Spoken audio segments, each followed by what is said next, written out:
বন্ধুদের সঙ্গে খুনসুটি আর তাতেই ক্ষিপ্ত মাস্টার মশাই ক্লাস 5 এর ছাত্রের কান টেনে ছিঁড়ে দিয়েছেন বলে অভিযোগ।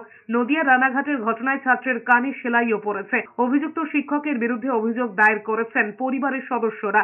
জানা গিয়েছে, নদিয়া রানাঘাটের একটি বেসরকারি ইংলিশ মিডিয়ামের ছাত্র পৃথ্বীরাজ ঘোষ ক্লাসের মধ্যেই বন্ধুদের সঙ্গে খুনসুটি করছিল। তাতেই ক্ষিপ্ত সুভাষবাবু নামে এক শিক্ষক কান ধরে টেনে মারধর করে। শুধু তাই নয়, ছাত্রকে স্কুল থেকে টিসি দিয়ে দেওয়ারও হুঁশিয়ারি দেওয়া হয়। আক্রান্ত ছাত্র জানিয়েছে, তার এক সহপাঠী লেখার জন্য পেন নিয়েছিল, কিন্তু লেখার পরেও ফেরত না দেওয়ায় দুজনের মধ্যে ঝগড়া হয়। সেই সময় এমন ঘটনা ঘটেছে।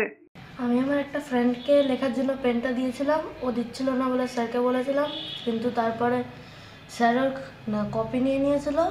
তারপরে ও আমার পেনটা ফেরত দিয়ে আমার জিনিসপত্র ফেলে দিচ্ছিল, বই খাতা। তারপরে আমি যখন স্যারকে বলেছি, স্যার কিছু বলেনি, তাই আমি এসব যখন উঠাচ্ছিলাম নিচু হয়ে, তখন এসে স্যার আমাকে মারা স্টার্ট করে দিয়েছে।